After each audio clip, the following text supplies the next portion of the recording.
Hi, it's me, David. And I'm Pepper Proxy. And we're here for Baffling Cyclops. We are, and I do have an update. Okay. The first one, I have two. Oh. The first one is cash on the cob, and we did not win it. Okay. A failure in the scratch-off ticket department. Yeah, we spent $3 today. And we had no cash on our cob.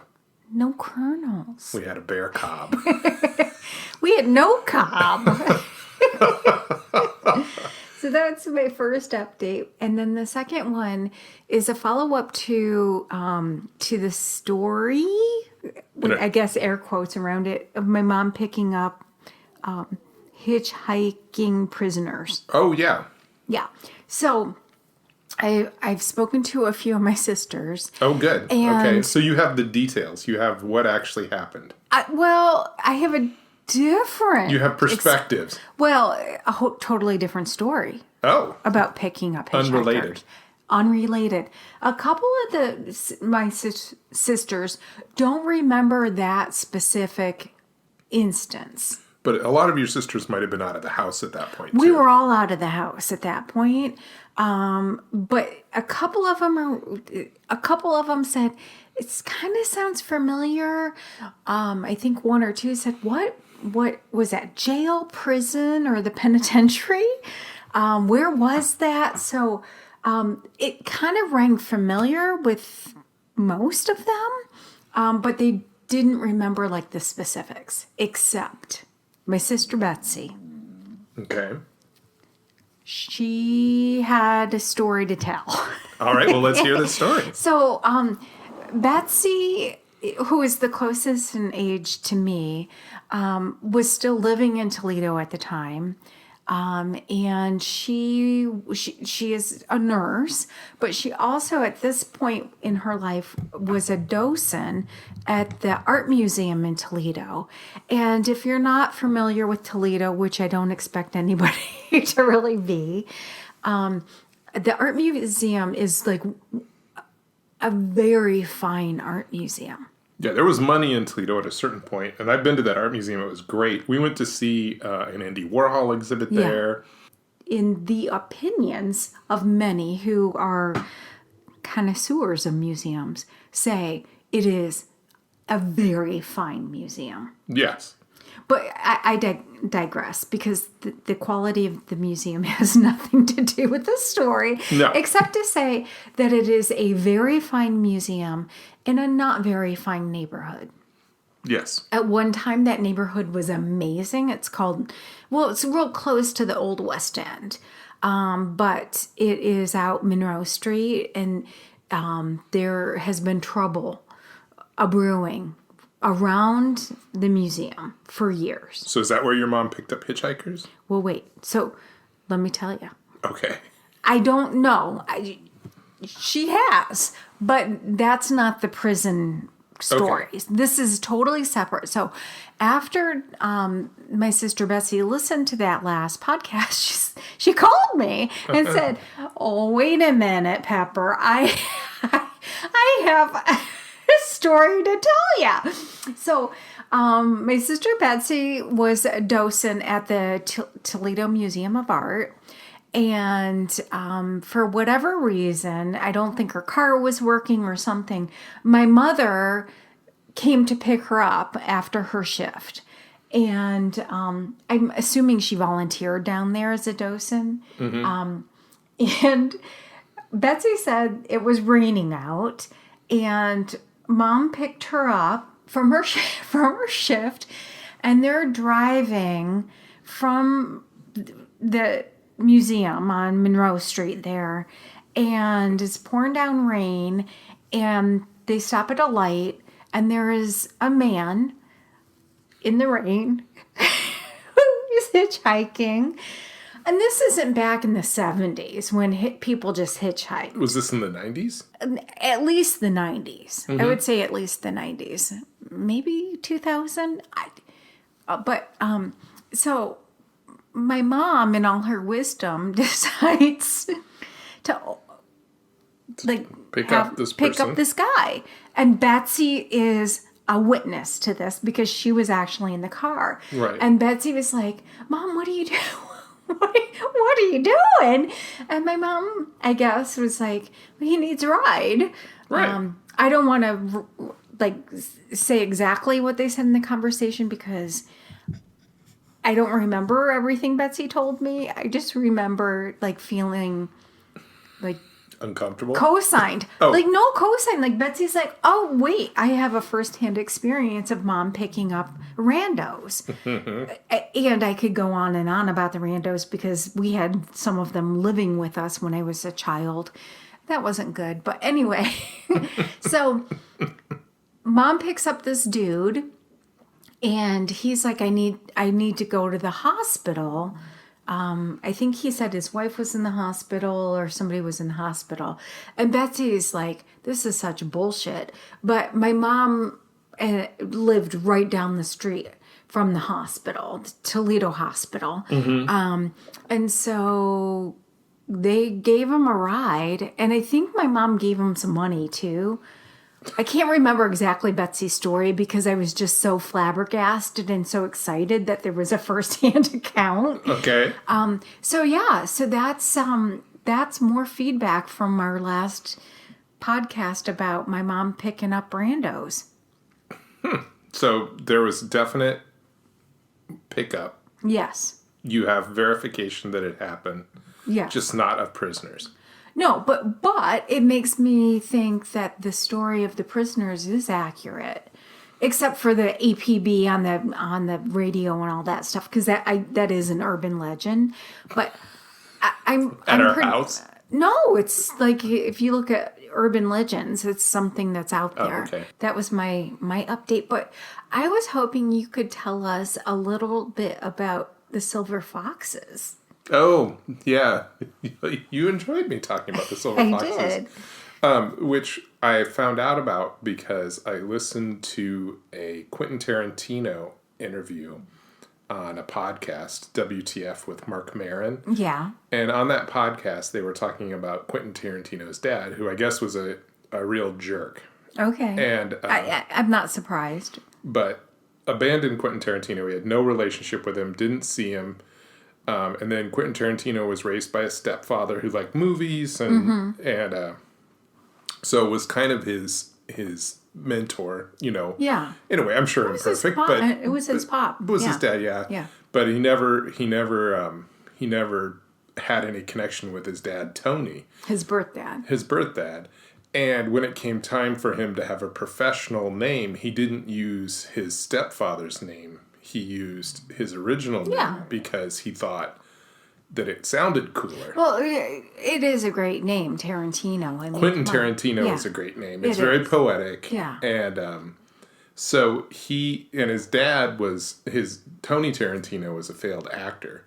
So after Quentin Tarantino got famous, Quentin Tarantino's dad tried to contact him, and Quentin Tarantino didn't want to have anything to do with him. And then he did an interview with Premiere Magazine. Oh my gosh, I remember it. That was a great magazine. It was a great magazine, but they did an interview with Quentin Tarantino's dad, who had his bio dad, who had no contact with him, and Quentin Tarantino, who was the one that they really should have been trying to want to interview at that point, was like, I'm never doing another interview with you again because this guy knows nothing about me. Right. There's no information he can give you about me, so you're just doing this to irritate stir up me trouble. And stir up trouble. He said that his dad and Al Pacino's dad started making movies together in the 1990s that went straight to video. And what's Al Pacino's dad's name? Sal Pacino. So there's actually video of Al Pacino's dad, Sal Pacino, on YouTube singing La Bamba. Oh my gosh. So Sal and Tony decide they're going to make some movies. So there are movies, and of course, then in the credits, they're like starring Pacino and Tarantino. Yeah. So obviously they were trying Tax. trying to make money off of it. But then this enterprising PR guy started getting together with a bunch of estranged parents from different celebrities and formed them together into a group called the Silver Foxes. Okay, so tell me a little bit about who was what parents were in the Silver Foxes. So, and I think there were different eras of the Silver Foxes. Okay. Because when they first started, I think there were some just legit parents that were in there. Probably not estranged, like good relationships. Like, Okay. I don't want to say yes, because I don't know, but they were at least still talking to their kids. Well, the one that I think about is Richard Simmons and his mother, because he was actually in one of the Silver Foxes. Right. And his mom was only in that video with him. And that video also was Farrah Fawcett's mom, Pauline, and Harry Hoffman, Dustin Hoffman's dad. So why do I love their names so much? Harry Hoffman, but Sal Pacino. So they were all in this video with Richard Simmons, which you can kind of forgive because you're like, well, it's just a Richard Simmons video, and it probably embarrassed Dustin Hoffman a little bit, but he was probably like, whatever, Dad, go dance with Richard Simmons in a video. Okay, so it was like a workout video for elderly people. Yes. Okay. And then without Richard Simmons being involved, they did a Pilates video, and that's where Tony Tarantino comes in. Okay. And then beyond that, they started doing like ads for supplements and other things. The really weird part is a couple of these people, including Sal Pacino, have died. Okay. And their names are still on the Silver Foxes stuff. And on the website and everything. So even though they're not around anymore, they're still signed with this guy. So it sounds like the legacy of the Silver Foxes maybe stopped in the early aughts? Or is it still going? Oh, it's still going. They still have a website and everything. But is it up to date?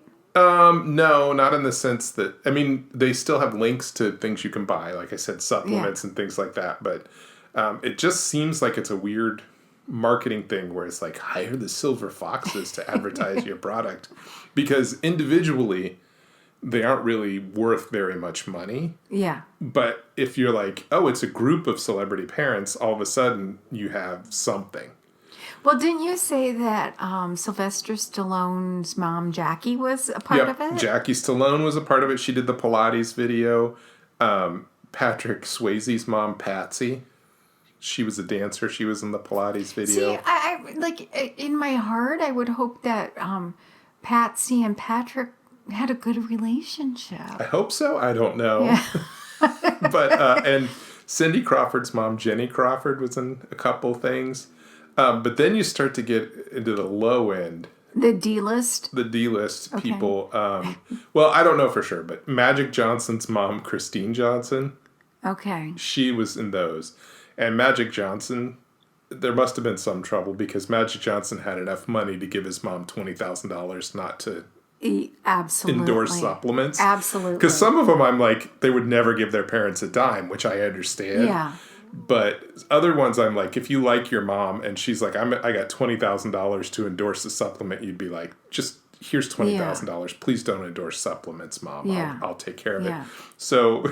But the one that I thought was the most hilarious is Tony Robbins' mom, Nikki Robbins, because... What a piece of work. What a piece of work. And he talks about how horrible his mom is as part of his sales technique as to why he got into Became who he is. Became who he is. She's one of the things he had to overcome because she was like a severe alcoholic. She made him drink liquid soap. Ugh. And she beat him and did all of these horrible, horrible things. Allegedly. We have to say allegedly. Well, he says she did. Yeah, but we still have to say allegedly. Well, I'm just saying he says, she says it. Yeah. I don't say it. But he says all this stuff happened.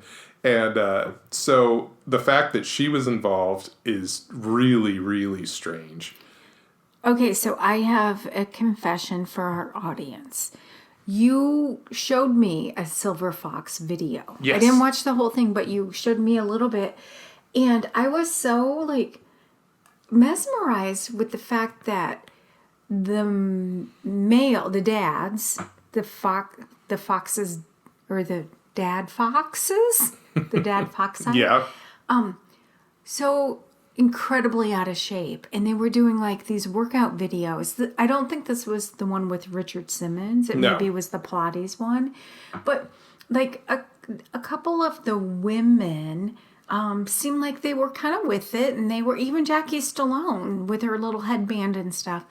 But Sal Pacino, and there was another dude, like a dad, and they looked so out of shape, and like they look like raging alcoholics coming off a bender. Yeah. And they're like trying to get other elderly people to like buy this workout video or these supplements. I'm like, who's gonna want to buy anything from these people? Yeah. I don't know. It was a weird one. Weird. It's all very strange. I don't understand it. There's a certain mommy dearest aspect to all of it where I'm just like, and I was trying to think, it's almost like one of those stage mother things. Like you would assume that like, it's kind of the piker version of Britney Spears or Lindsay Lohan's parents. Like one of those. Women.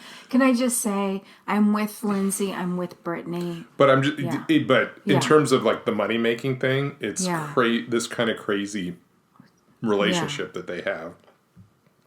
So that was the Silver Foxes. So I would say, like, it is a rabbit hole to fall down, and it's pretty, like, it's kind of a fascinating thing. It's almost like Shakespearean. It is. Yeah. It's very bizarre, and I love the idea that someone was so horrible and so cold and calculating that they went and looked for estranged Hollywood parents to join together in a group, because individually Nikki Robbins is worth nothing. Yeah.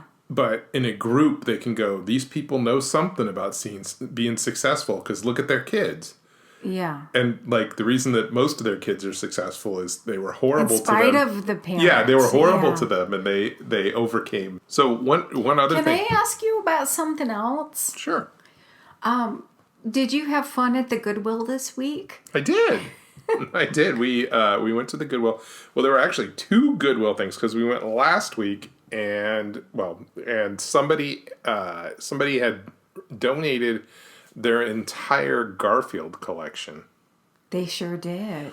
And it was actually kind of impressive. And we looked at the dates on the stuff, and it said 1978. So we had made the assumption that these were like early Garfield stuff. But Brandon Bird pointed out on Twitter that in 1978, Garfield looked completely different than the way he looks on the stuff that we got. Yeah, so, the one item, the Enesco Bank, I've researched it. It really is from the late 70s. Oh, okay. It is. But the the other items we're talking about, they are like small martini glasses. Right. Which is insane to think there's like martinis are strong. They're either like almost straight gin or vodka. But it's a child's, like a comic book character on adult beverage glasses. Yeah, it was a strange thing. So we got some martini So glasses. we bought them. We had to buy them. We bought that and a pot of gold Garfield piggy bank. Yeah. It was interesting though, because originally Garfield, if you've never seen him, looked kind of like a pile of leaves with eyes. Mm-hmm. He was just a lump. And then as he got more and more newspapers follow him, he became more and more kind of a copyright controlled thing where it smooths out, and he got... he had fur and like a tail with stripes, I think. Yeah. And he started being less of a cat. Was he ever a cat, though? Like, even from the beginning, wasn't he like a lasagna-eating nemesis? Well, at the beginning, he looked more like a cat. Okay. But then he kind of became more of just like a comic book or a cartoon character, where he looked like Snoopy walking on his hind legs. Can I just say, like, a lasagna-eating nemesis off the top of my head is so funny, and you didn't laugh at that. Nemesis. Maybe somebody else will. Okay. So yeah, we got some Garfield memorabilia. And then we had a good day yesterday because we went to the Goodwill near our house. The world's largest Goodwill. Largest Goodwill. Where, if you guys remember, my sissy Sarah found like a treasure. So if you haven't listened to the podcast like a while ago, you have to listen to it. I think it's called Sobbing in the Bric-a-Brac Aisle. Yes. True. And while we were there, I got some notebooks and you found some plates. But the most fun we had was looking at the Halloween stuff. Yeah, because they opened up that whole back wing that's been closed since COVID. Yeah. They opened it up. So the giant room in the back where they used to have the glitter sale is now open, and it's full of Halloween stuff. They had a giant inflatable specter of death. We did it. We had a photo shoot. I think I took some good snappies of you. You did, and you took. I took a picture of you with the witch, the moving witch, and then also they had. All of the donated Halloween stuff very artistically displayed. Someone obviously took some time with it this time. They sure did. It was merchandised. In the industry, we call that merchandise. And they also had like weird like gaming tables. Like they had like a air hockey and that kind of stuff. Like one of those like carnival like basketball big ones, like a Buster and Dave's went out of business. I think so. But back to the merchandise donated areas. And one of the things that they did is they had a shelving unit where they had kind of clustered things by type, by category. It was merchandise, and one of them was Draculas in their coffins. And you noticed this and looked, one of the Draculas. Well, I was so excited because it was on the Dracula fixture. That's an industry term. And it was immaculate. And it was neither a Dracula or a coffin. No, it was George Burns' doll in the black box it came in, and someone had assumed that George Burns was a vampire and put him there, and that the black box was his coffin. And I searched online, and immediately someone else had found one somewhere else and said a rare picture of George Burns in his coffin, because the box does look like a coffin. Yeah, well, so much so that the excellent merchandisers at the world's largest Goodwill thought he was not George Burns, but a Halloween decoration. Yes, and the only clue that might have set them off is Dracula doesn't usually smoke a cigar.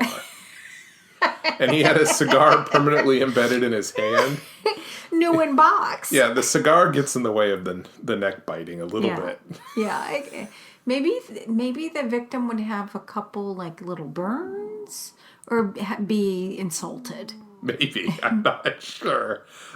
So that was fun, and I'll post a picture of that because it was a crack up. Would you post a picture of you with the giant inflatable? I will. Thank you. Bye. Don't forget to subscribe to this podcast. And to read our show notes, sign up for our newsletter at bafflingcyclops.com.